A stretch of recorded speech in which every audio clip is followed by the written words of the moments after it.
third edition. Please, if you are online, let me know by just sending a message by saying hi. If you are online, let me know by sending a message by saying hi.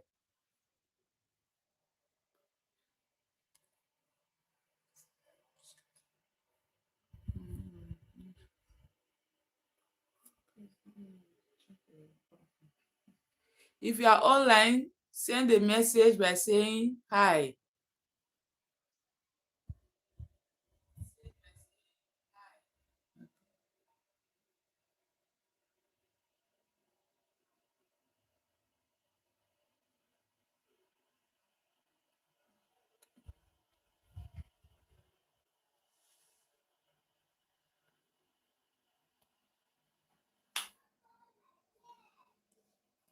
Please, I need more messages to be sure that we are there.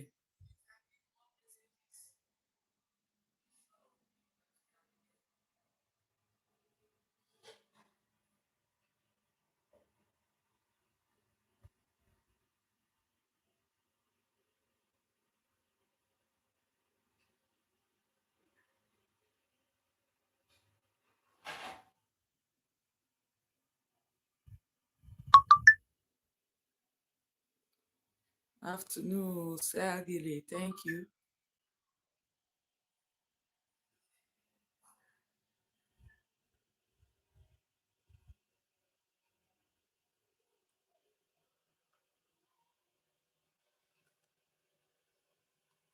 We need more persons to be in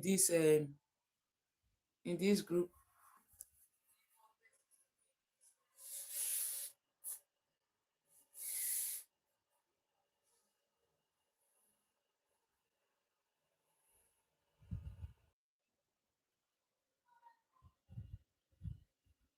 Okay.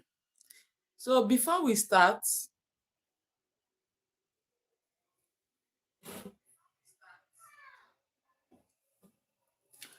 look at acid and base, we are going to evaluate KC in form of Hen's law, because I think before we went on break, we actually said we will look into that. Well, I think we forgot. So when we came back to class, we just left that topic and then started treating another. So I think we will do that topic now, then before we can go further in our acid and base. Are we okay? Are we okay with that?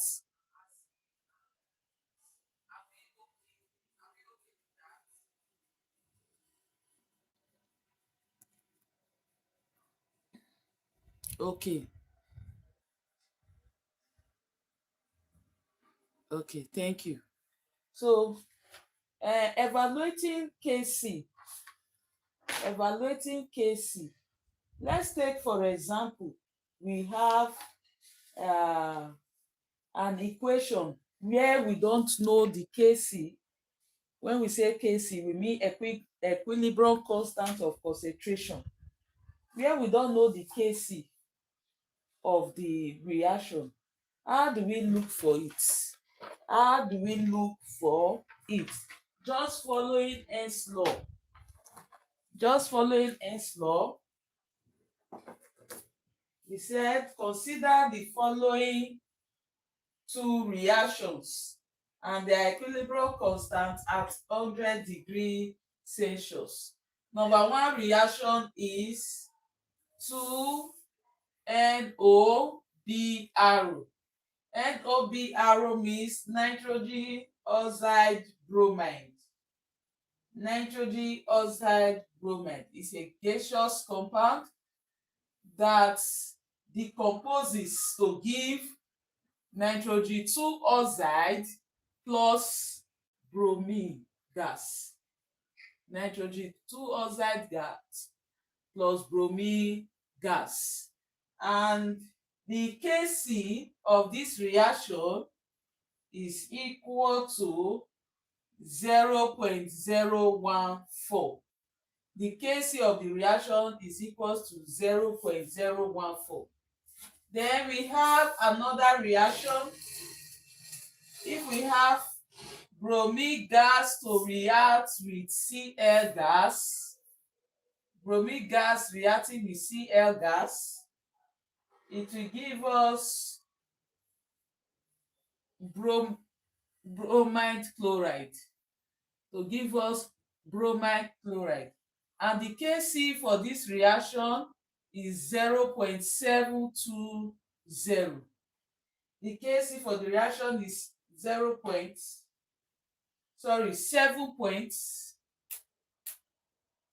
Okay, we can leave it as 0.720 for the Kc.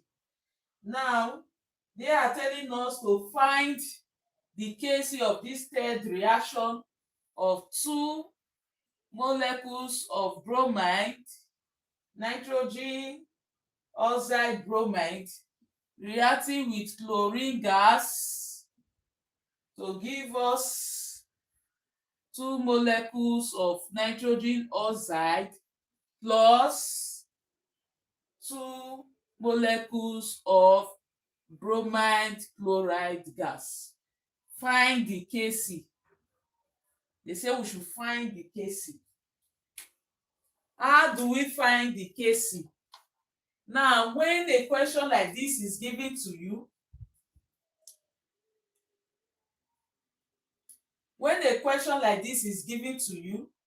the first thing you do is to look at it critically.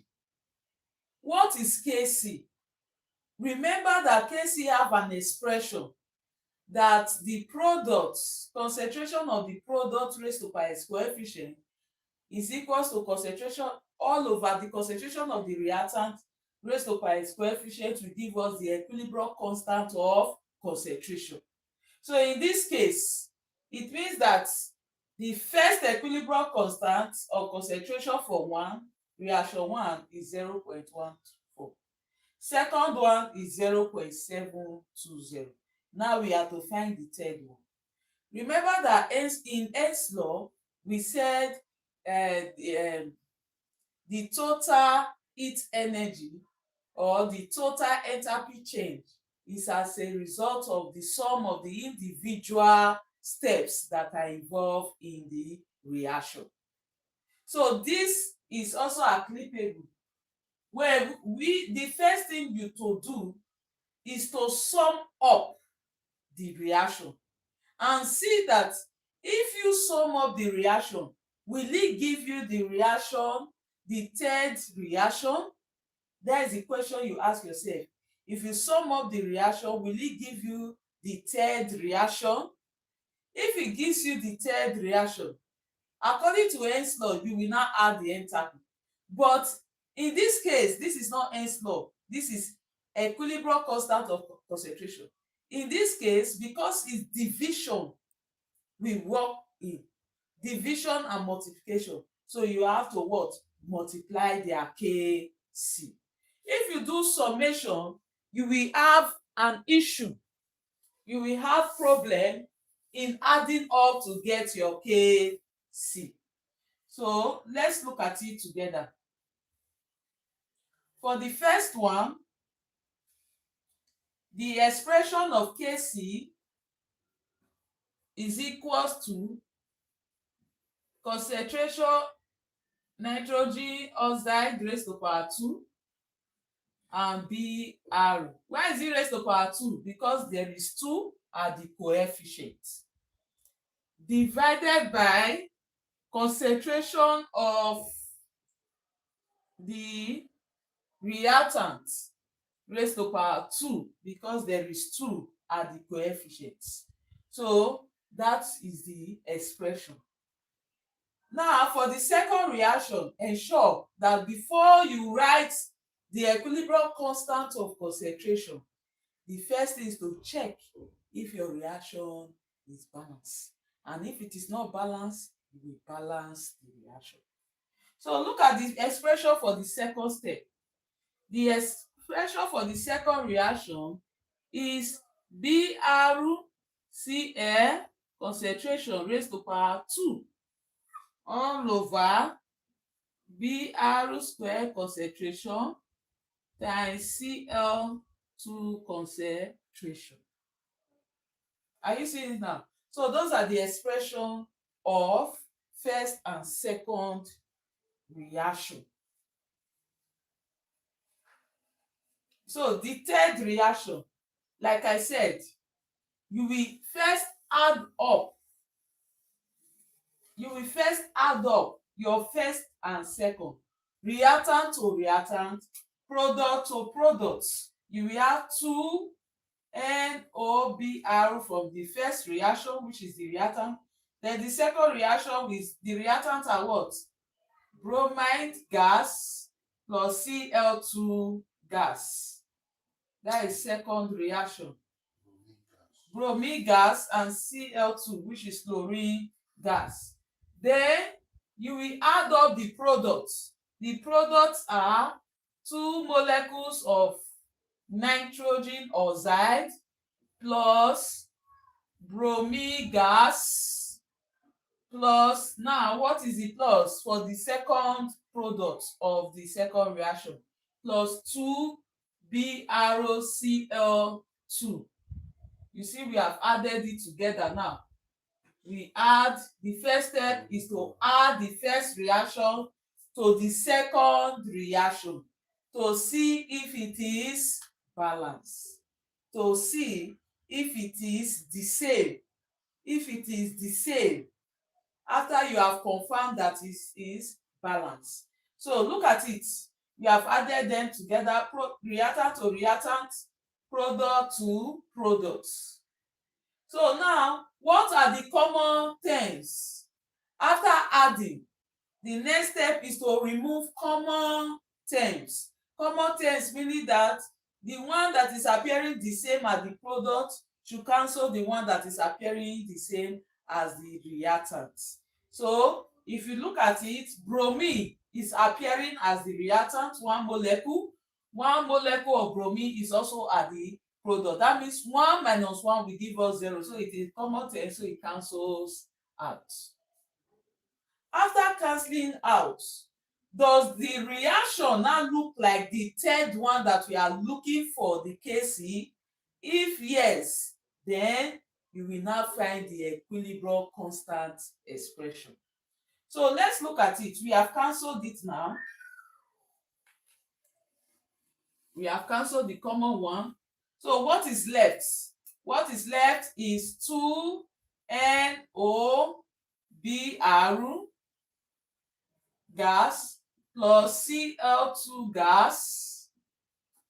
So give us 2 NO gas plus 2 BrCl2 gas. So those are the items that are left. Now, the next thing is it the same with the reaction 3? Then you will confirm. How do you confirm if it's the same? If the reactant is the same as the reactant, or the product is the same as the product. So let's confirm it. We have 2 NOBr,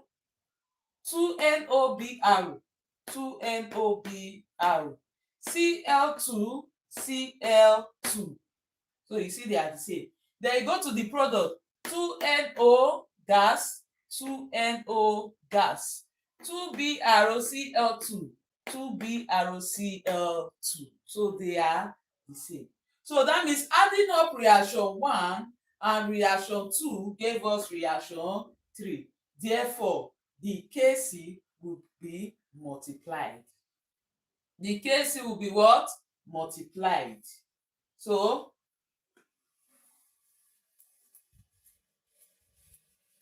why do you say the Kc will be multiplied? Write the expression of Kc3. Kc3 expression will be equal to what? 2NO raised to power 2 plus concentration multiplied by concentration of BrCl2 raised to power 2 all over concentration of NOBr raised to power 2 and what Cl raised to power 2. That is the equilibrium constant expression. So how do you know that we will get that? By multiplying Kc1 by Kc2. What is the expression of Kc1? The expression of Kc1 was equal to concentration. Let's go back to the reaction of Kc1. So Kc1 reaction, the expression was concentration of nitrogen oxide raised to power 2, then concentration of Br2 all over concentration of NO Br square. That was the expression of Kc1.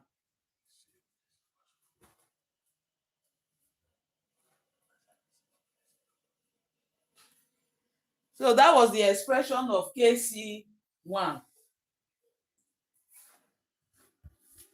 That's the expression of Kc1.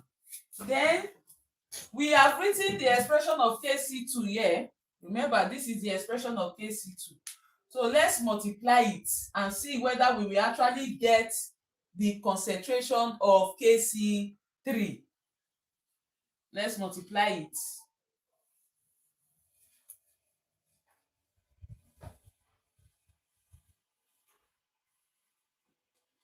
Multiply by Kc2. Kc2 expression is what?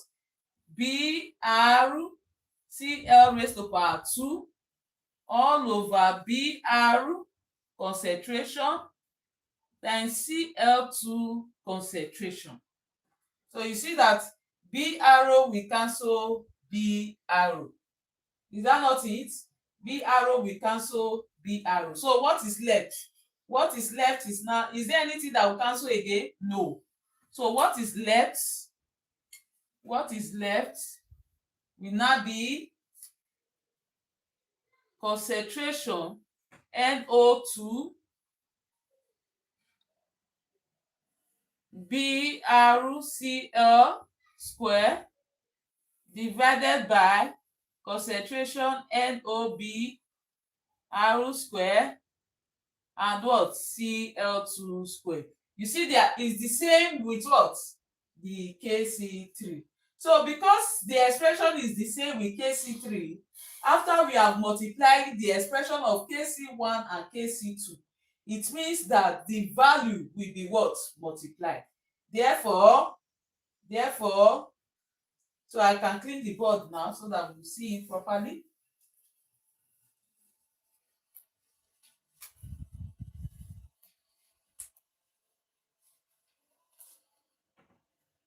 Therefore, Kc1 times Kc2 is equals to Kc3.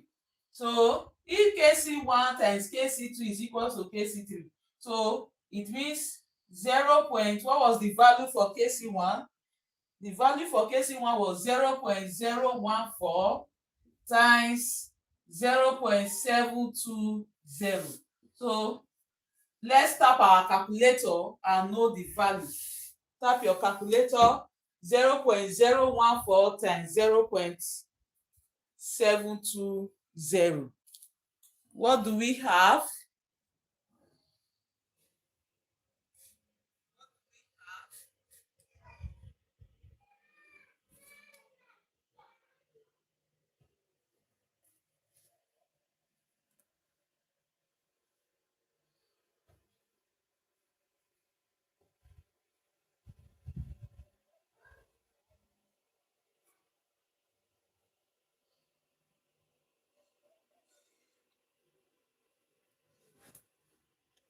Zero point 0.014 times 0.720. So we will have the value to be 0.0101. 0.010. So that would be the Kc3, equilibrium constant concentration of Kc3. So I will go through the comment section and see if we understood what have been explained, and so that we can also move further to the class of today.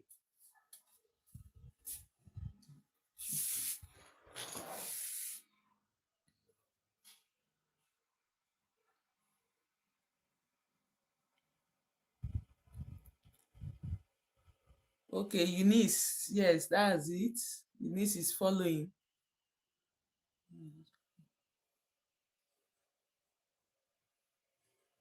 Okay.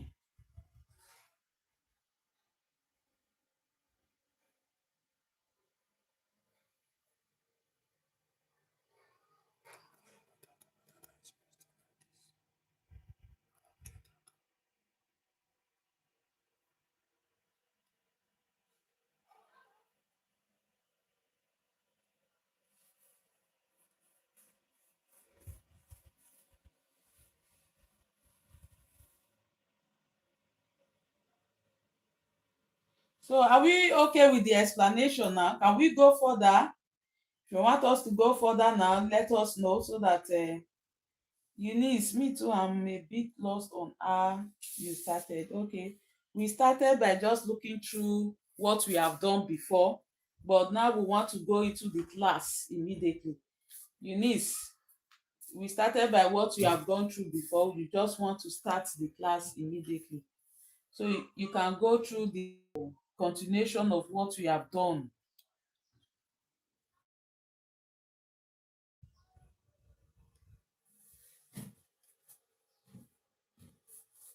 Okay, I will be a little bit. Uh, Sarah said I'm too fast. Okay, I'll take it. Uh,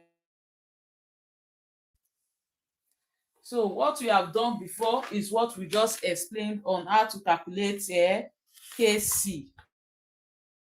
Life if you miss that part, so that we don't waste our time. We have more topic to finish up today, and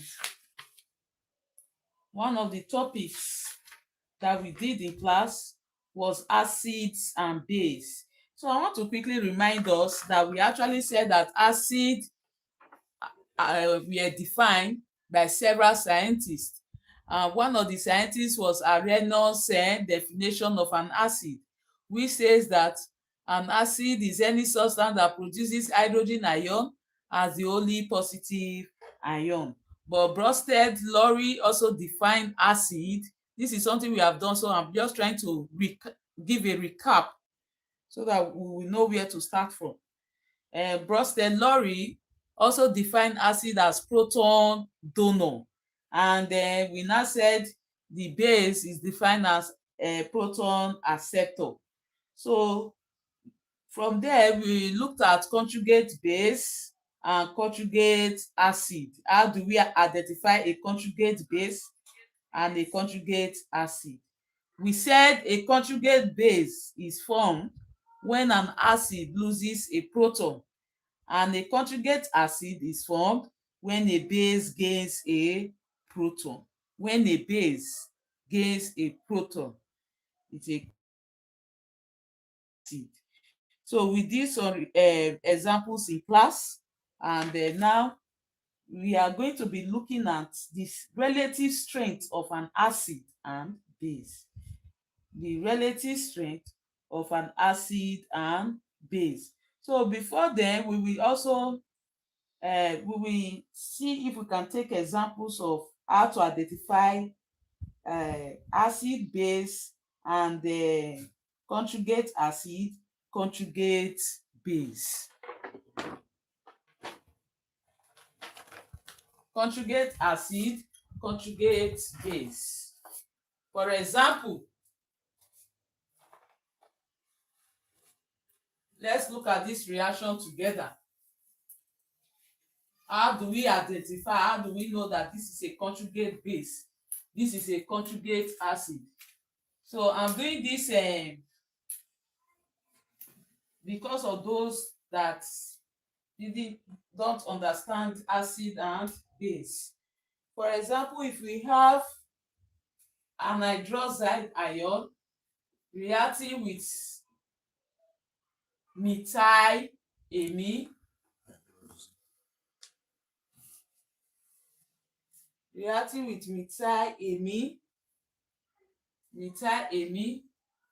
we said the hydroxyl ion will lose its electron and becomes an oxide to give CH4 plus ammonium, methyl ammonium ion. Methyl ammonium ion. No, sorry, methyl amine ion. So this is aqueous. This also is aqueous. This also is aqueous. And this is what? Aqueous. So look at the reaction. Is it balanced? Yes, it is balanced. Another example, we look at these two reactions together, then we'll now go further. If ammonium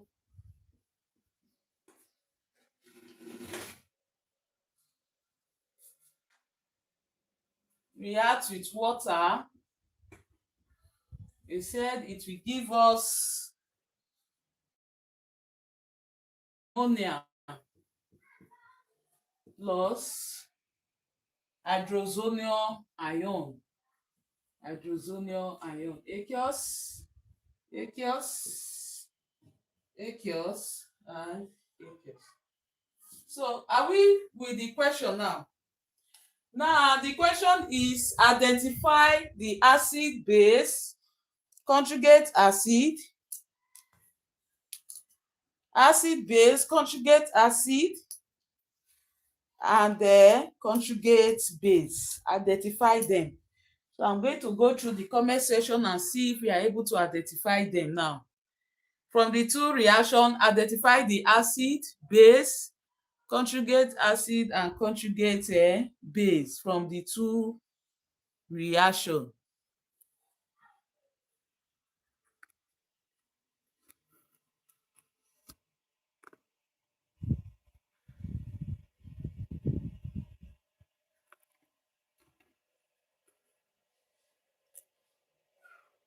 From the two reactions, let's identify them. We are waiting. I'm waiting for your comment. Identify which of them is an acid. Is it the hydroxide ion or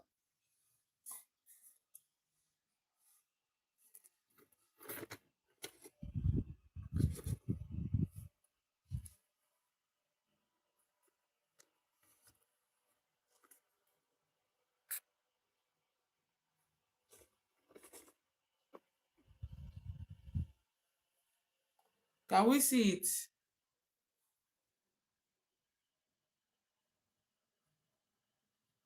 So I'm waiting for your comment. Identify them.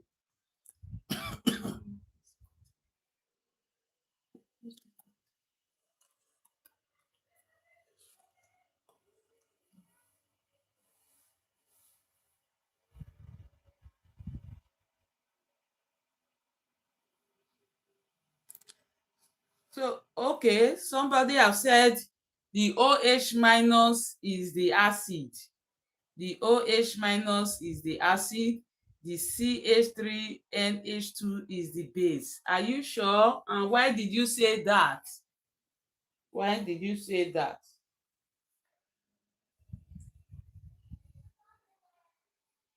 Okay. That is Joy Otipo. I need more answer. Ayiri said OH minus is the base, NH3 is the acid. Ayiri, look at it very well and try to define before you identify. Define them before you identify. Okay. Ojo Kene Myonwuju. You are saying that the acid is OH minus and the base is CH3NH2. Then the conjugate acid is okay. Good one. And same with Joy Atikpo. You have not given us the conjugate base and acid.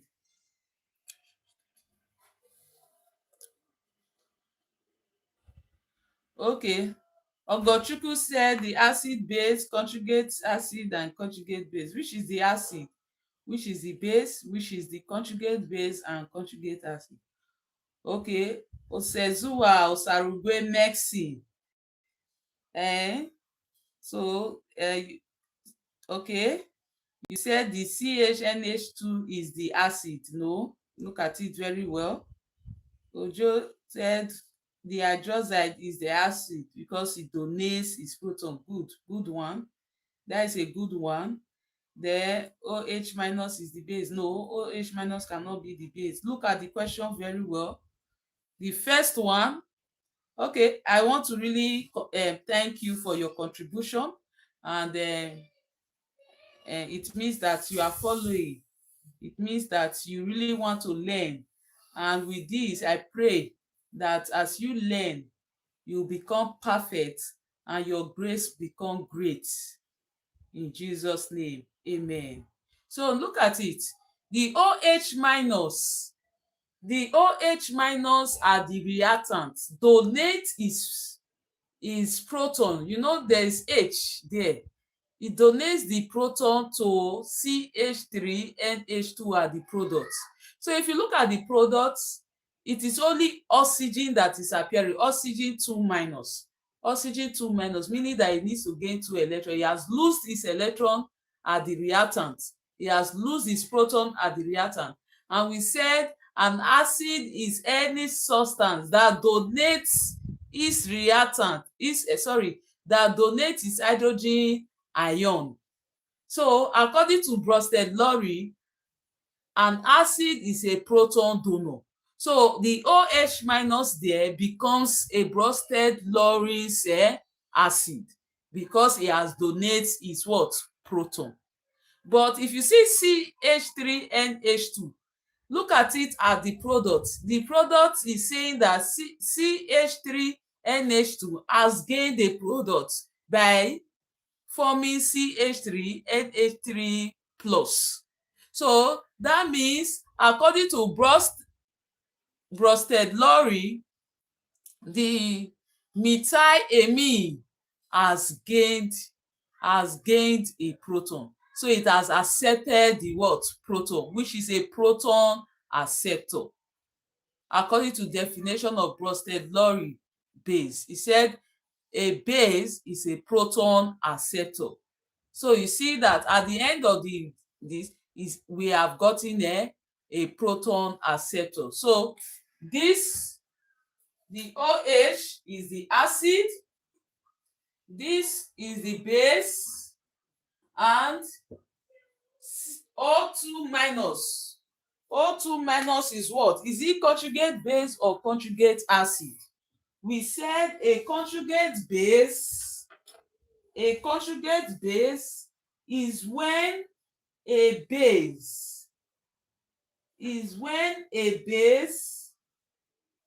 a conjugate base is formed when the acid loses a proton.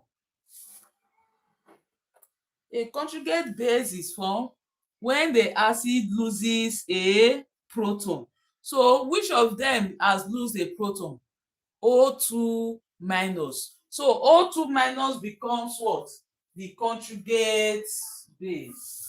This becomes a conjugate base because it loses its proton. And we said the conjugate acid is when a base gains a proton. So this gains a proton. So it becomes a conjugate acid. So I believe we understand how to identify them now. You identify them based on Bronsted-Lowry's definition of acid and base. So now identify the second one. Identify the second reaction. Identify the second reaction.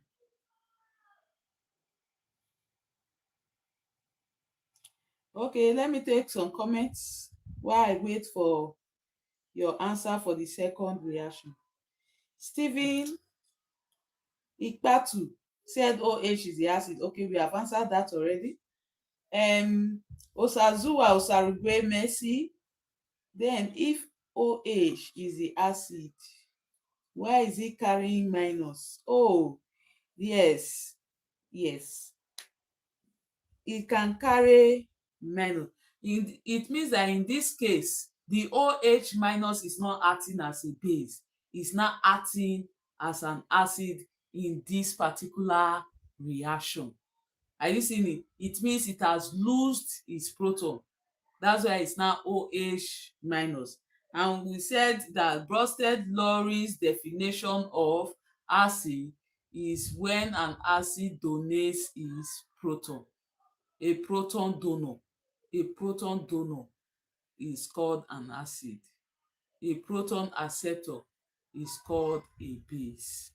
So that is the difference between Bronsted-Lowry and Arrhenius equation, Arrhenius definition. Okay, thank you. OH minus acid is okay, we have answered that. Yes, we have answered that. So we need number 2. Okay. Sarah Ozale, this thing is confusing. I'm just trying hard to understand it, and I'm not happy I don't know it. Okay, you are going to know it. You are going to know it. Keep on practicing. Keep on watching this video, this concept of video. You are going to know it. And I bet you will come back and testify that you have known it. Okay. Eunice Osareme, he said water is a base in the equation. Okay. So we are already looking at number 2. So please, Osazele, follow us with number 2. Sarah Osazele, please follow us with number 2.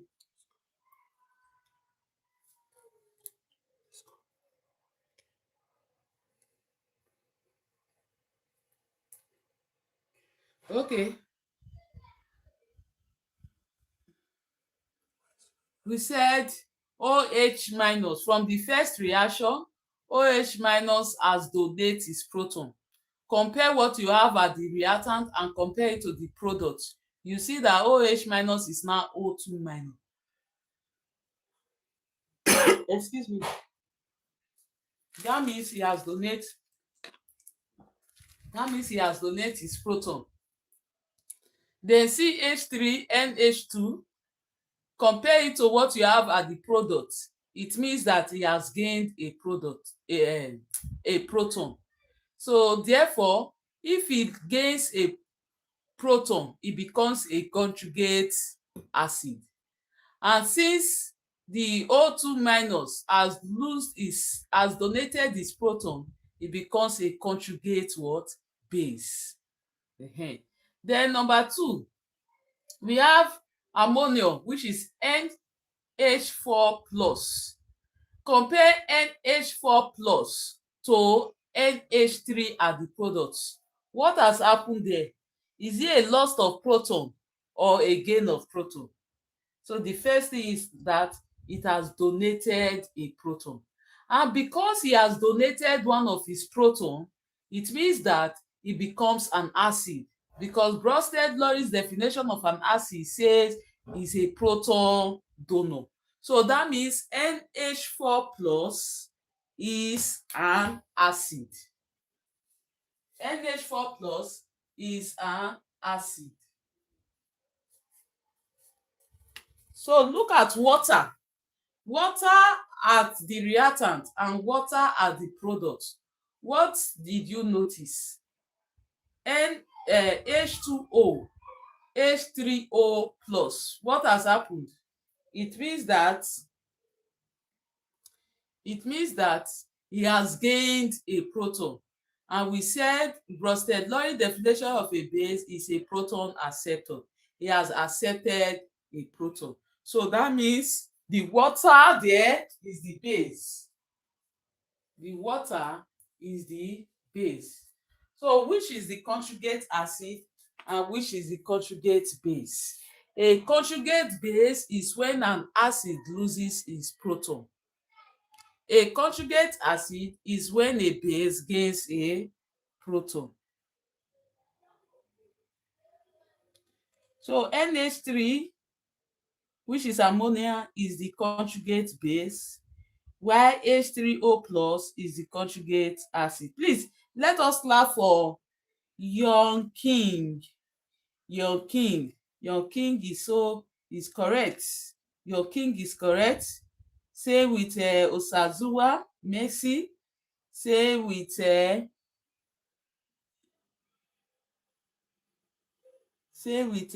Mary. So Sarah Osazeli. Hope you understand what we are now doing now. Do you understand it now? You said this is a conjugate what? Base, and this is a conjugate acid.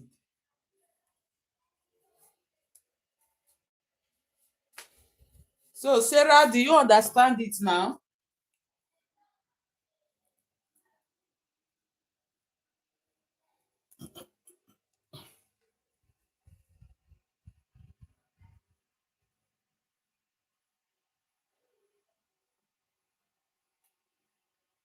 Okay, Sarah said she understood. Okay, so that means, because I know that when you follow up with our video, there is no way you will not understand. Now she's ginger to do more. She said, yes, ma, to an extent, with more practice, I'll be okay. Thank you. So I know you want to do more. So please, when you see reactions, try to identify the acid, try to identify the base. Juliet said, I'm lost too. Okay, please don't be lost. Go back to the life to see where we are. Now we are looking at the relative strength of an acid and base. Relative strength of an acid and base. Are we there? Relative strength of an acid and base.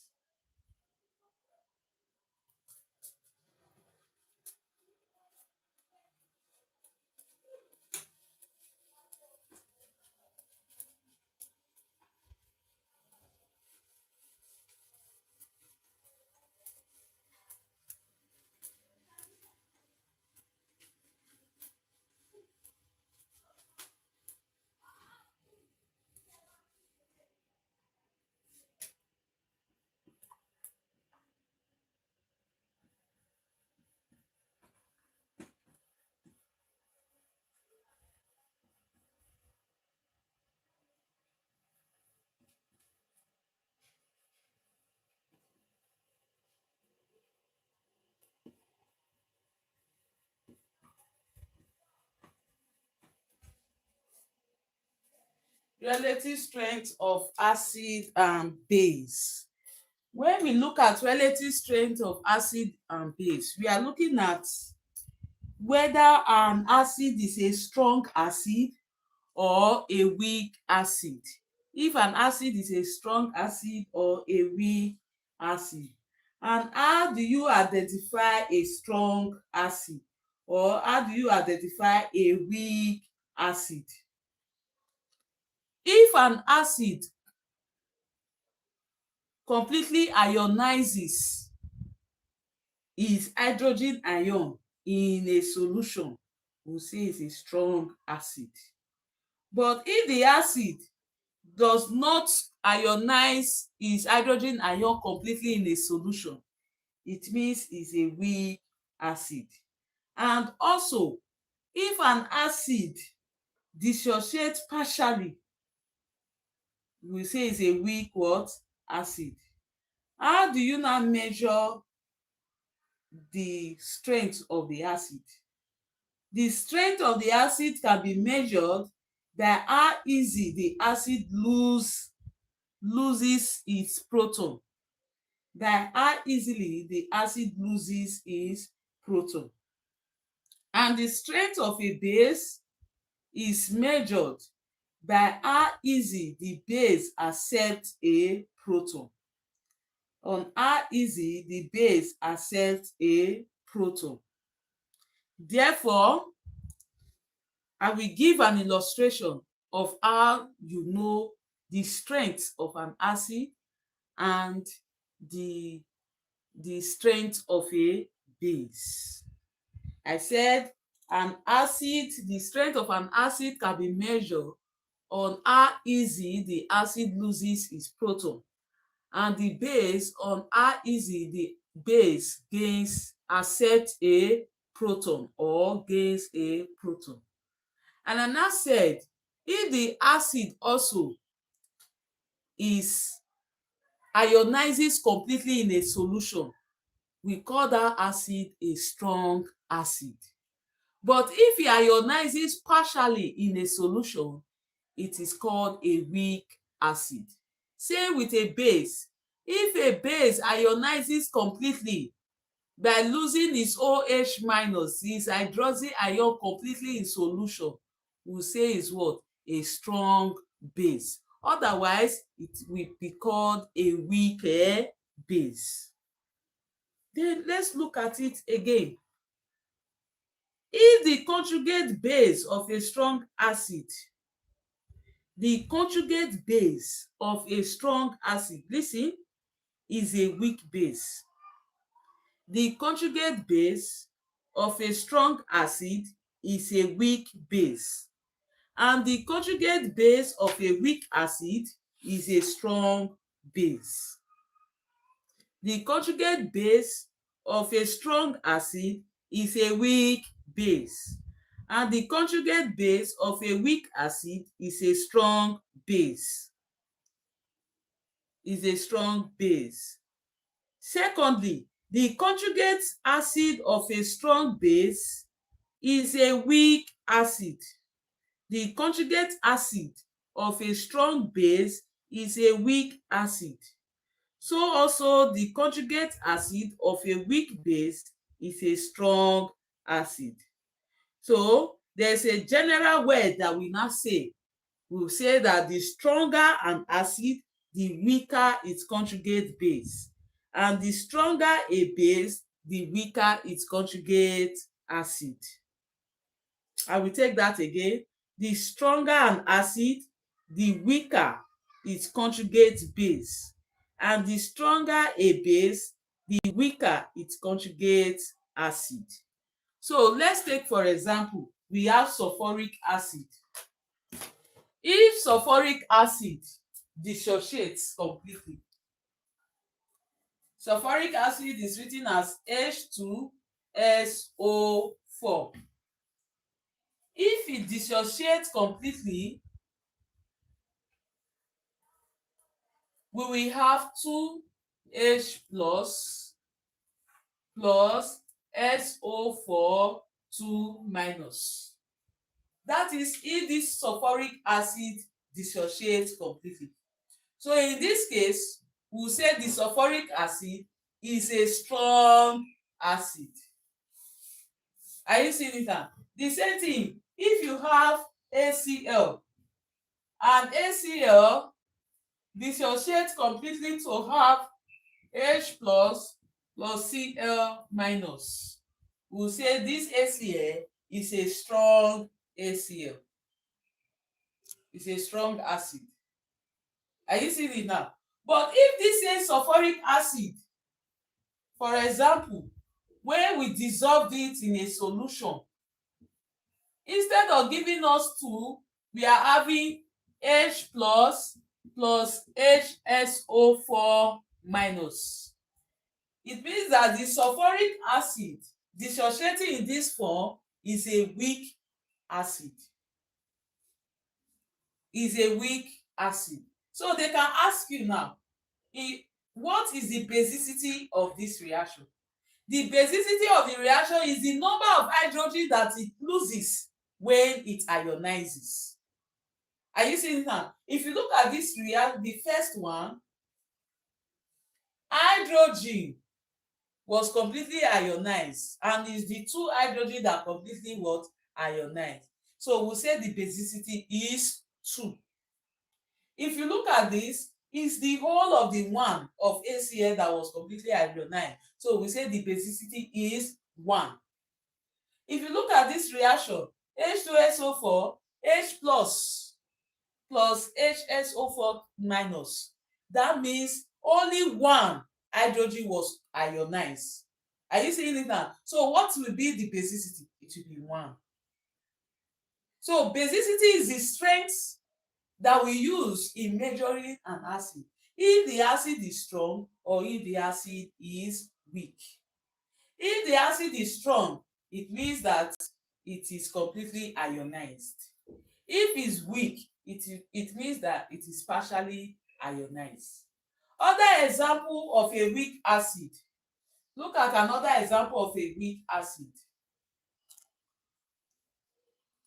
Another example of a weak acid is ethanoic acid.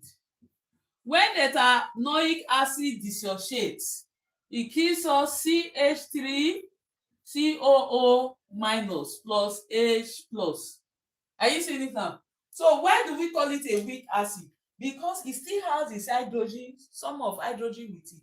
So because it still has some of the hydrogen with it, and it's only one hydrogen that is ionized, we say it's partially ionized, and therefore it is called a weak acid. Are you seeing it now? So now that we have done this, identify the acid and then identify the conjugate base and acid. If you look at this is what? An acid. And it dissociates to give us 2H plus SO4 2 minus. So what will be 2H plus? 2H plus becomes a conjugate acid.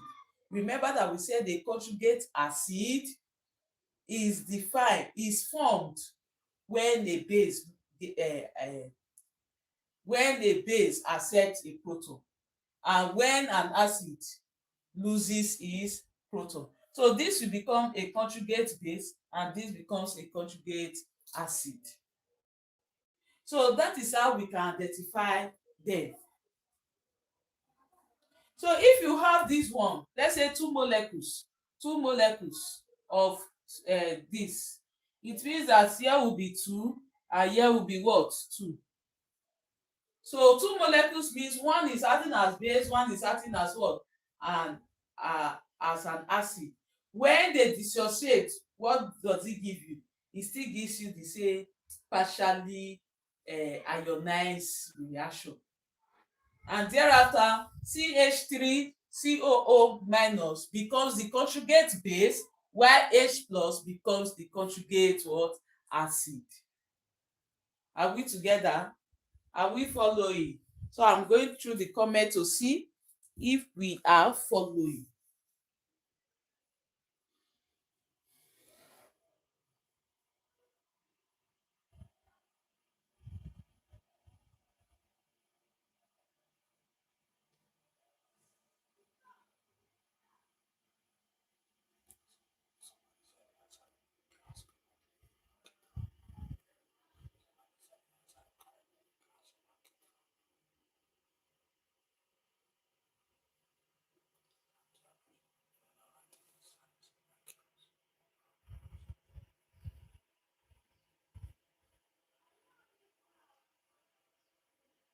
This was okay. I'm going through the comment section.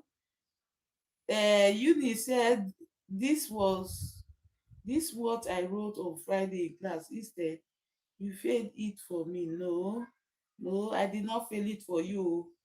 Go through it. Maybe there's an error somewhere. You did an error somewhere, or meanwhile, come back. I will show you. Come back with the note and let me go through it again. Ma, are we to write it down that means you won't teach it in class again? Yes, I won't. I won't teach it in class again. Please go through the video again and again. Okay.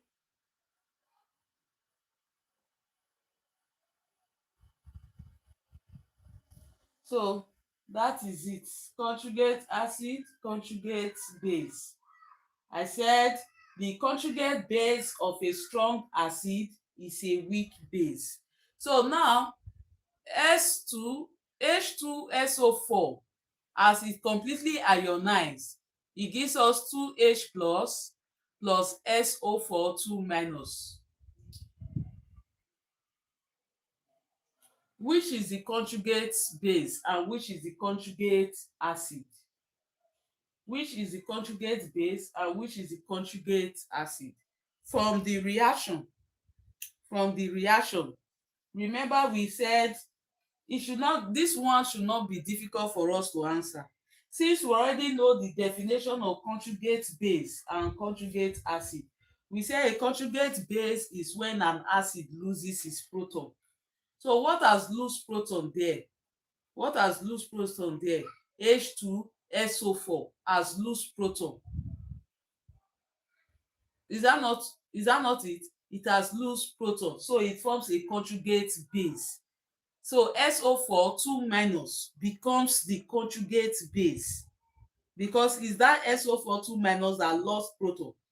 So it becomes a conjugate base. And 2H plus becomes a conjugate acid. 2H plus becomes the conjugate acid. So if 2H plus becomes the conjugate acid, is it a strong one, or is it a strong acid or a weak acid? Or is it a strong base or a weak base?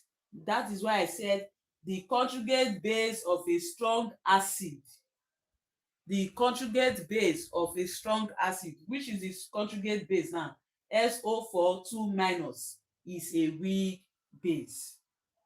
Then the conjugate base of a weak acid, which is the weak acid now, CH3COOH, to give us CH3OO minus. That CH3OO minus is a strong base. Are you seeing it now? It's a strong base because we said the conjugate base of a weak acid is a strong base. So that is the statement. Then the conjugate acid of a strong base is a weak acid. We've already talked about acid. If base ionize, we will have, give example of a base, sodium hydroxide. If sodium hydroxide ionize, we will have sodium plus and OH minus. Sodium plus and OH minus. So sodium plus will become what? A weak acid, a conjugate acid, and is a weak what? Acid. Then the acid, which is OH minus, becomes a strong acid.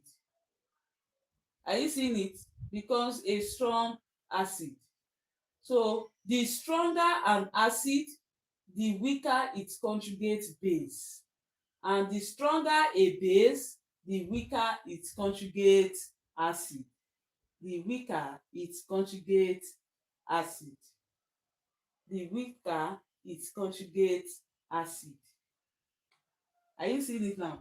So we are going to look at the increasing base strength and increasing acid strength. Increasing base strength and increasing acid strength.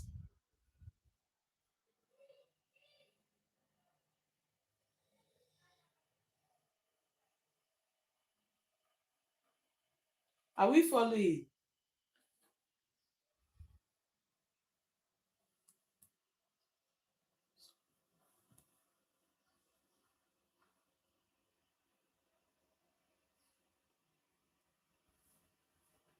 So are we following now?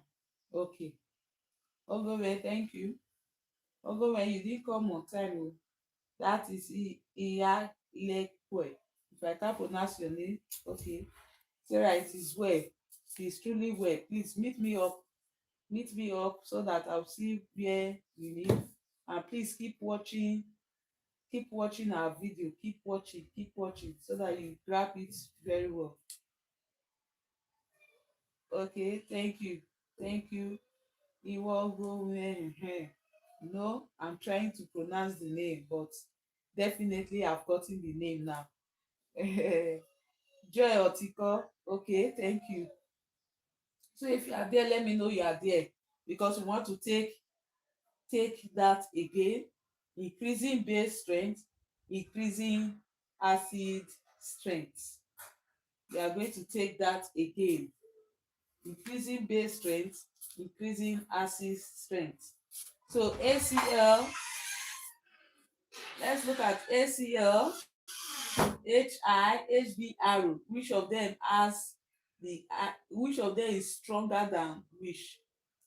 Now you know, in your basic knowledge, we look at the electromagnet the periodic table, the strength of periodicity, and we said that uh, electronegativity increases down the group and decreases across the period. Increases down the group and decreases across the period. And you know that for an acid, electronegativity means the ability of an atom to attract electron to itself. Are you seeing? To attract electron to itself. So now we are using that atom property because all of them, Hi, that is hydrogen iodide, hydrogen bromide, hydrogen chloride, so we are looking at that group, 7 elements, that as it moves down the group, their acid strength increases. Are you seeing it? Their acid strength increases. That means Hi has an higher acid strength than HBr, than ACl, than H2SO4, than HNO3. Are you seeing it? Than HNO3, than hydrozonium ion. So going downwards like that. Going downwards like that. But when we get to HF has the least acid strength, has the least acid strength, has the least acid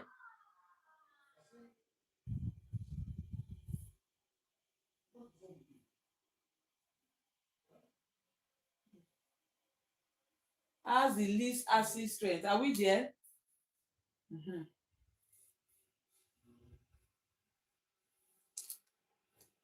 Okay. So auto ionization of water. Please, we need more people to be in the class to take this auto ionization of water. We need more people to be in class. It's very poor that we are not many today. I don't know why we are not many. We need more people to be in class.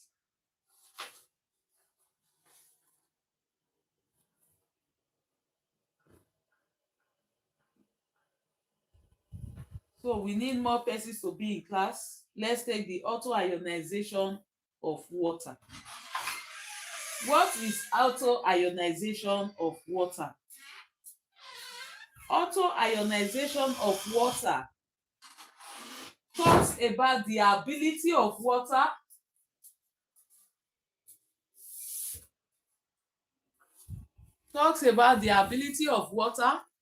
to act as a base,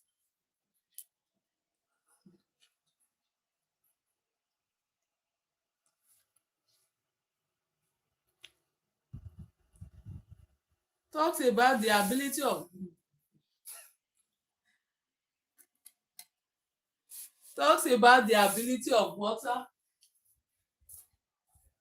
to act as a base and also act as an acid. That means water can be brostedloric acid, it can also be brostedloric base, meaning that water can act as a proton acceptor and also act as a proton donor. That is the meaning of auto ionization of water. Auto ionization of water means water can be acid, it can be what? A base. Water can be acid, it can be also a base. And how do we do that? We will now say water plus water. We will simplify it.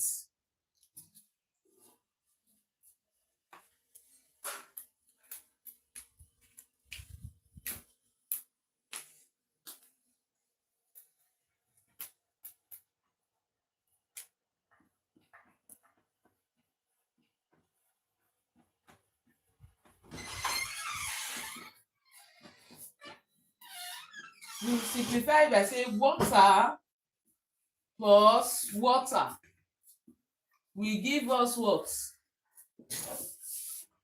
Hydrozonium ion plus what? An hydroxide ion. Are you seeing it now? So these can be two molecules, because I know many of us were still confused when I was saying sulfuric acid can give a conjugate acid and base. This is the simplification of it. Let me simplify it for you. Two molecules of water will react as water will react as base and what? An acid. So we give us what? H3O plus OH what? Minus. Meaning that if this is an acid, any of the water can be an acid, anyone can be a base. That means this will become what? Because we said an acid is when a conjugate acid is formed when a base. A conjugate acid is formed when a base gains a proton. So let's see, this is the one that gains a proton, so we say it's conjugate acid. This is the one that loses a proton, we say it's what? A conjugate base. That is what I mean by SO. When we are looking at sulfuric acid, SO42 minus is a conjugate base and the 2H plus is the conjugate acid. So if we have that acid and base, water acting as both acid and base, it means H3O plus is the conjugate acid and OH minus is the conjugate base. So using a forward and reverse reaction, this reaction is very fast.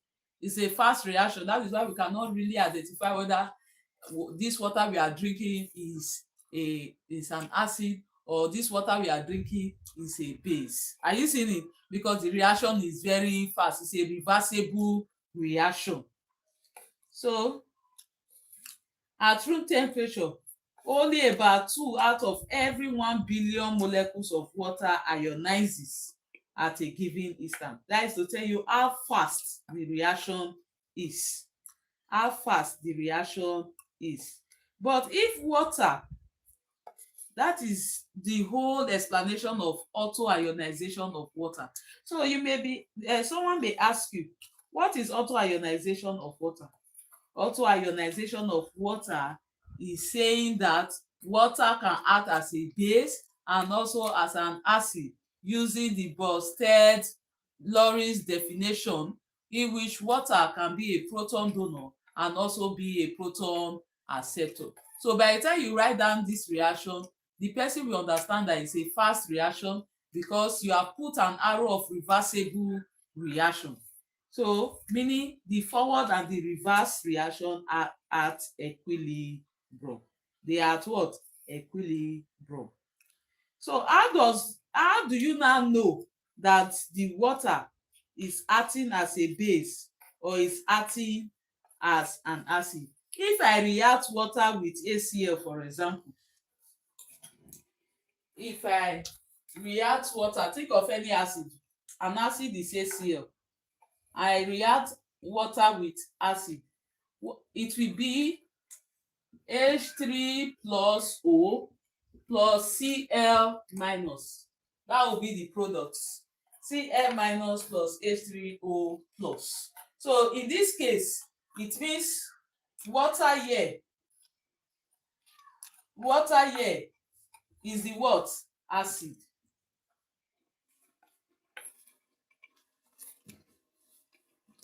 Hope we understand. Water there is what? Is the what? Sorry, I said is the what? Is the base. Are you seeing it? So water is acting as a base here.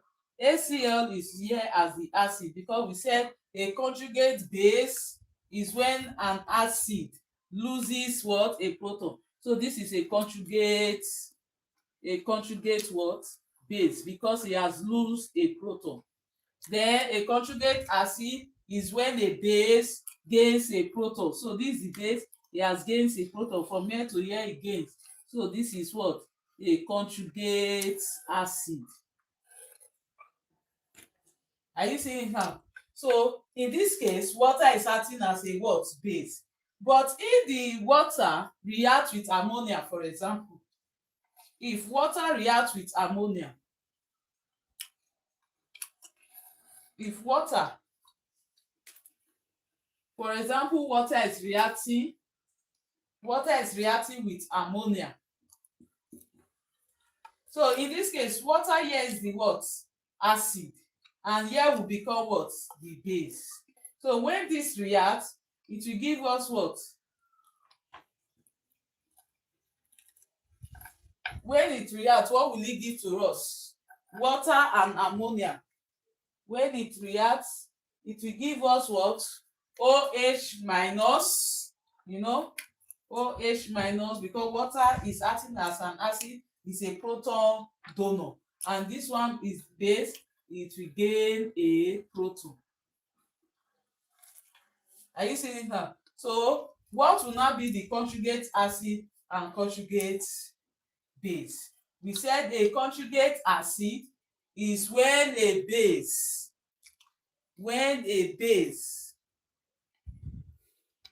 loses its proton.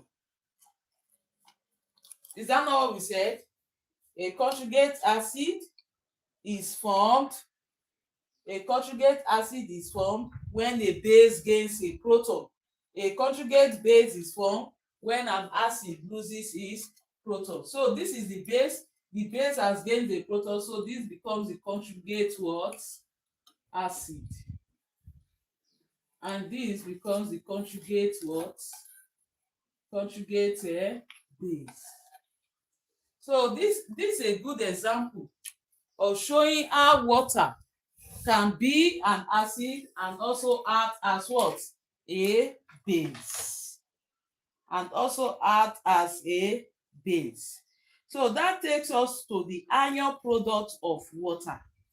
Ion product of water.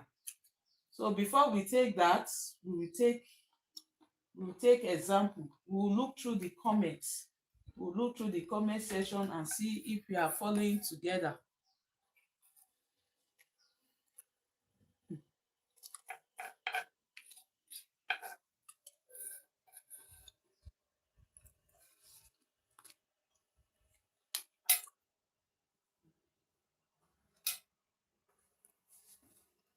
Okay, we said Osazuwa Mercy, I hope you are able to get the definition now of autoionization of water, because I've repeated it many times. Autoionization of water is when water acts as a base and also acts as an acid. So we have given the example on the board. We have given the example of the board of how water acts as an acid and also acts as a base. Thank you. Thank you. Thank you. Thank you. So I think this is many of us is going offline, maybe because of data. Somebody has said my data is finished. My data is going finish. But this class is very important, very, very important, very, very important. Okay. So let me see those of us that are still here. Can I say, can you say hi? Hi, just type hi or wave your hand. Just wave your hand. You see a symbol of wave your hand there.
Okay.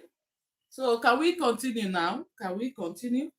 Yes, we have more people online. We have more. We have more. We have more. That's good. That is a good one. That is a good one. Okay. So iron products. Iron products of water. Iron product of water. Iron product of water. Iron product of water. We are going to be doing iron product of water. That is the next topic. Iron product of water.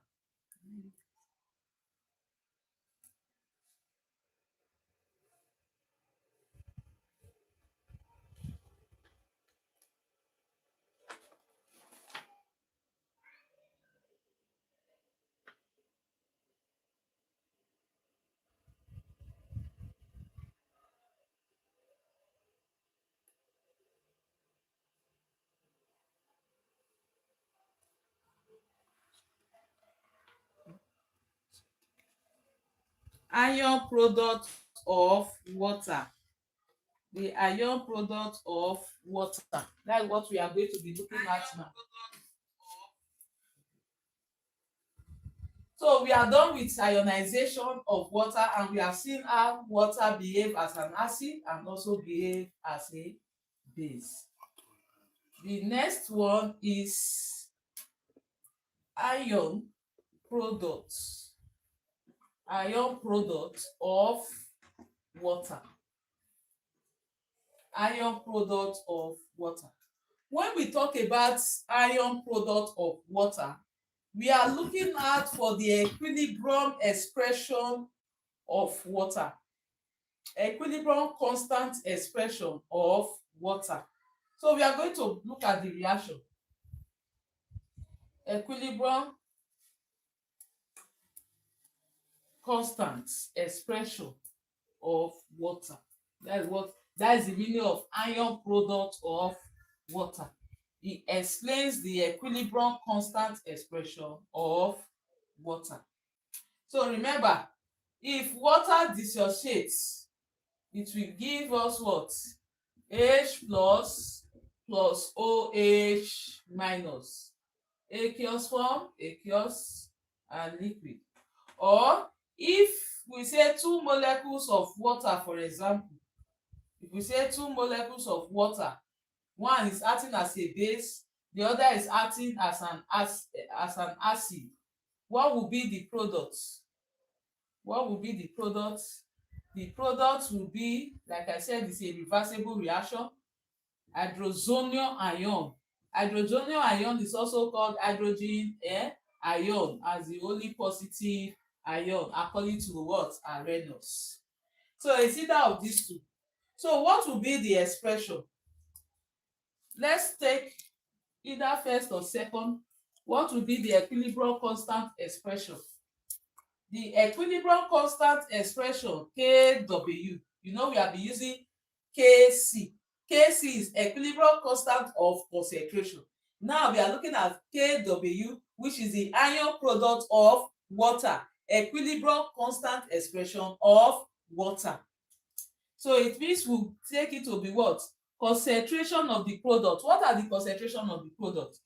H3O plus and what? OH minus, all over what? The reactant, which is H2O raised to power 2, because we have two molecules. But you know this will not be the expression. It continues by saying we know that the concentration of pure water, the concentration of pure liquid and solid, the concentration of pure liquid and solid is equals to 1. So, and we know that water here is liquid, is in liquid form from the equation. So it becomes Kw will be expressed as concentration of the hydrozonium ion minus all over 1. So that means Kw is equals to hydrozonium ion and concentration of hydroxide ion. So that is the expression, the ion product of water, the expression of the ion product of water. That is the expression of ion product of water, which is the same thing as equilibrium constant expression of water and is identified as Kw. Now, at standard, at 25 degrees Celsius, at 25 degrees Celsius, at 25 degrees Celsius, Kw is always equals to 1 times 10 raised to power minus 14.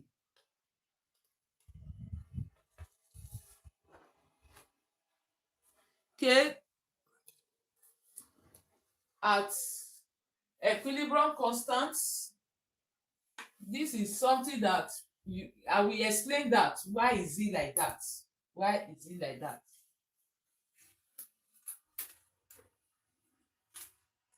We said at 25 degrees Celsius, at 25 degrees Celsius, the Kw is equals to 1.0 times 10 raised to power minus 14. At 25 degrees Celsius, equilibrium constant of water is equal to 1.0 times 10 raised to power minus 14. That is room temperature. So our room temperature can be 25 degrees, can be 26, up to 32, up to 32 degrees. Those are room temperature, and it varies per country. Some country room temperature is 20, even varies by per your room. Your room may be 25, your parents' room may be 27. So that does not change the equilibrium constant of water. So within those values, the equilibrium constant of water is 1.0 times 10 raised to power minus 14. Now, how come about that figure? The pH meter scale is range from 0 to 14. Is that not it? And we said from 0 to 6.9 is an acid, and the neutral point of water is what? 7. When water is 7, is neutral, is colorless, is odorless, and is what? Tasteless. Are you seeing it now? So that is for water. And we said water ionizes to give us hydrogen ion and OH ion. So if it ionizes to give us H plus and OH minus, it means the two, hydrogen ion and the hydroxy ion, must be equal. It has to be what? Equal to form what? Water. So if it's 2 molecules of hydrogen ion and 1 molecule of OH, it cannot give you water alone. It will give you water and hydrogen atom. So an equal ionization gives water, and that value is Kw equals to 1 times 0, 1.0 times 10 raised to power minus 14. So anytime you are calculating at room temperature, your Kw must always be 1.0 times 10 raised to power minus 14. It may be given to you, it may not be given to you, but you should know that at room temperature, and the room temperature can be 25, it can be 23, it can be 27, up to 32 degrees Celsius. Are you seeing it? Up to 32 degree what? Celsius. Your Kw will still be 1.0 times 10 raised to power minus 14. So how do we now get the concentration of hydrozonium ion and the concentration of the hydroxide ion? How do we do that? If our Kw is 1.0 times 10 raised to power minus 14, it simply means that water reacts, we have written it before, to give dissociate, not react, dissociate to give hydrozonium ion and hydroxide ion. Are you seeing it? and we said the K expression is equals to concentration of H3O plus and OH minus. That is the expression. It is no longer over, because we said concentration of pure water and solid is always equal to 1. So this is the final expression of it. So if we now say Kw is 1.0 times 10 raised to power minus 14. So it means that this concentration, let's assume it to be S, because they are coming from the same compound. We say this is S and this is also what? S. Are you seeing it now? So S times S will give us what? S squared, which is 1.0 times 10 raised to power what? Minus 14 equals to S squared. So make S the subject of the formula. If you make S the subject of the formula, it means you will have to square root both sides. You have to what? Square root both sides to make S the subject of the formula. Thereafter, if you do the square root of 1.0 times 10 raised to power minus 14, you will have 1.0 times 10 raised to power minus 7 times 10 raised to power minus 7. So if X is H3O plus, that means H3O plus concentration is 1.0 times 10 raised to power minus 7. And if S is OH minus, that means the value concentration of OH minus in water is 1.0 times 10 raised to power minus 7. So do we understand that? I will go through the comment section and see what we can deduce from there. Okay, he said, why is H2O raised to power 2 equals to 1? Because it's a pure water. That is why it's equal to 1. That is why it's equal to 1. Let's see. Okay, so that means we are flowing through. We are understanding. That is good. So any value in which the acid or the value is less than 7, if the pH or the concentration of hydrogen ion is less than 1.0 times 10 raised to power minus 7, if the concentration of hydrogen ion is less than 1.0 times 10 raised to power minus 7, it means that solution is basic. Any solution whose concentration of hydrogen ion is less than 1.0 times 10 raised to power minus 7 molarity, it means that that solution is basic.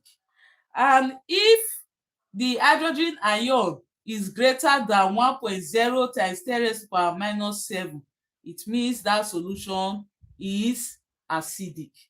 It means that solution is acidic. But if the solution is equal to 1.0 times 10 raised to power minus 7, it means it is neutral. It means it is what? Neutral. And I will prove it to you. Why is it acidic and why is it basic? So I will prove it to you. Now, that takes us to what we call pH of a solution. pH of a solution. But before we do that, we will take example. We will take example to know why we say any solution that has its hydrogen ion less than 1.0 times 10 raised to power minus 7 is basic, and the one greater than 1.0 times 10 raised to power minus 7 is acidic.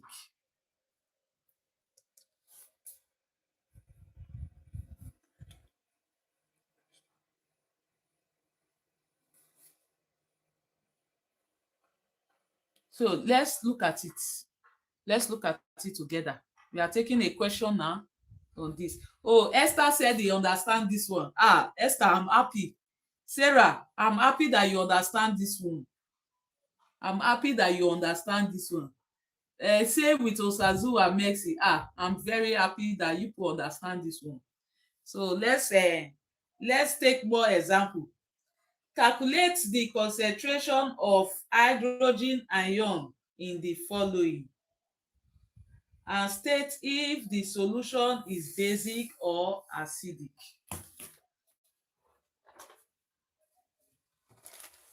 Let's take down the question.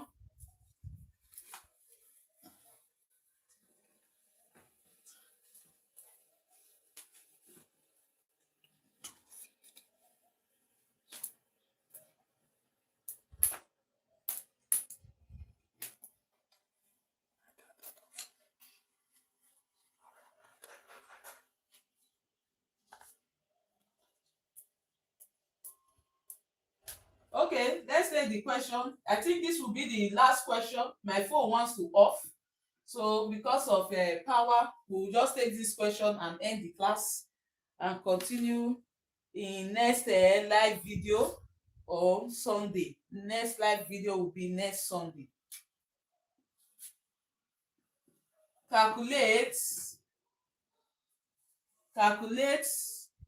the concentration. Calculate the concentration of hydrogen ion in the following.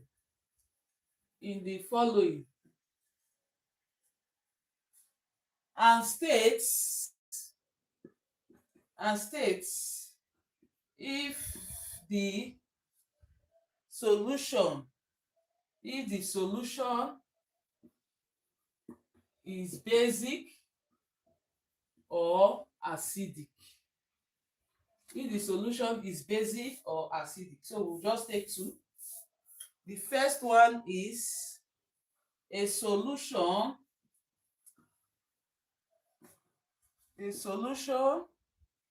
in which the concentration of the hydroxide ion is equals to 0.020 molarity. And number two, a solution in which the hydroxide ion is 1.6 times 10 raised to the power minus 9. 1.6 times 10 raised to the power minus 9 molarity. Okay. So have we gotten the question now? The question says, okay. The question says calculate the concentration of hydrogen ion in the following and state if the solution is basic. State if the solution is basic or acidic. Number one, a solution in which the hydroxide ion is equal to 0.020 molarity, and the other is 1.6 times 10 raised to the power minus 9 molarity. So what do you do?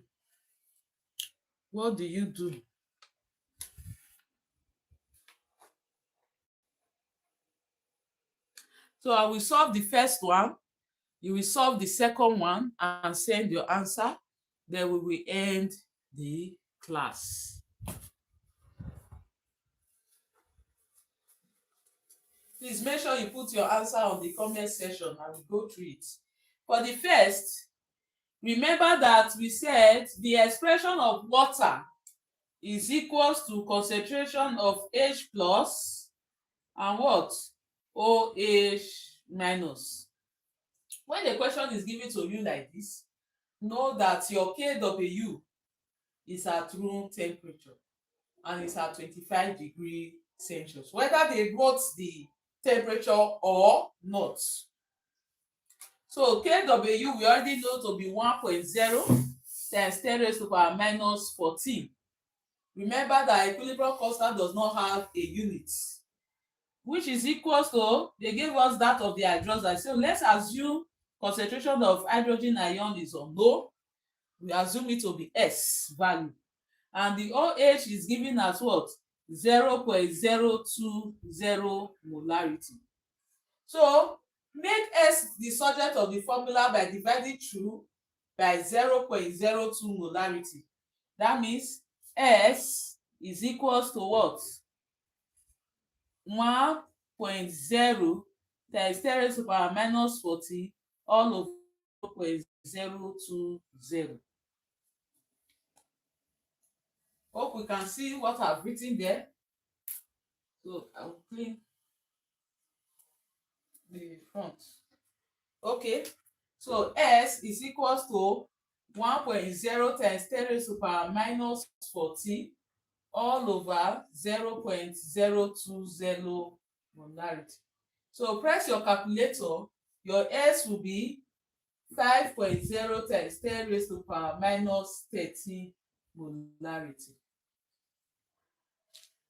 Press your calculator, confirm that value. You will have 5.0 times 10 raised to power minus 30. Now, is the solution basic or acidic? I said if the concentration of H plus is less than, the symbol for less than is like this, is less than 1.0 times 10 raised to power minus 7, we say it's what? Basic. But if it's greater than 1.0 times 10 raised to power minus 7, we say it's what? Acidic. We say it's acidic. So from this statement, is the hydrogen ion in that solution, is it basic or acidic? From the illustration I've given, is it basic or acidic? So somebody should tell us, is it basic or acidic? If it's less than means any value that is less than 1.0 times 10 raised to power minus 7. So if you look at the value we have gotten, we have 5.0 times 10 raised to power 13. So it means that value is less than.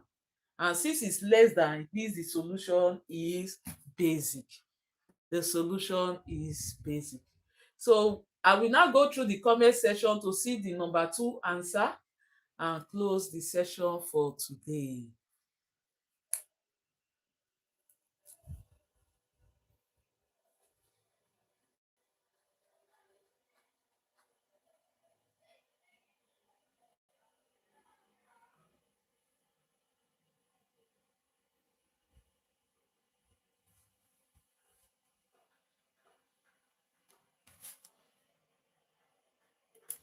Okay. Somebody, Eunice is asking, what is Kw? Kw is equilibrium constant expression of water, and is the same thing as ion product expression of water, and is given as 1.0 times 10 raised to power minus 40 at 25 degrees Celsius. Ayeri said it's acidic. Yes, it's acidic. Good. Acidic, good. Joy, why do you say it's basic? And which of them are you saying is basic? Ayeri, sorry, clever Joy. You are the one that got it rightly. Oh, it is what? Basic, because it's less than 1.0 times 10 raised to power minus 7. So it's basic. Okay. Okay, is it number 2 that is acidic? Number 2 is acidic. Are you sure? Are you sure number 2 is acidic? Okay. If you are sure that it's acidic, try to solve it. Be sure that it's acidic.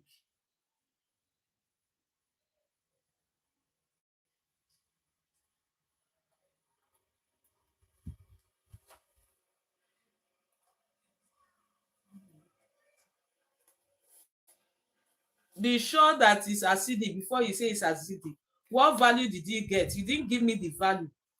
If you have given me the value, I will know that it's acidic or it's basic. Okay. Oshido Blessing got as 6.25 times 3 super minus 6. Yes, it is acidic. If that is the value you got, that means it is acidic. Okay, okay. So I want to sincerely appreciate every one of us that have attended this class, and please encourage others to keep attending. Hope it's interesting. Hope we found it interesting. I want to see comments. If you found it interesting, please comment that it's interesting. You need more so that we can work on it more. Yes, yes, acidic. Yes, correct, correct. So if you find it interesting, let me know. Please always put down your comments, always like, and please keep on watching Chemtech. Chemtech is the only solution to your basic chemistry. Chemtech is the only solution to basic chemistry. Please keep watching Chemtech laboratory tutorial. Keep watching Chemtech. Keep watching Chemtech. Thank you and God bless you. Thank you and God bless you. So in our next class, in our next live video, we will be doing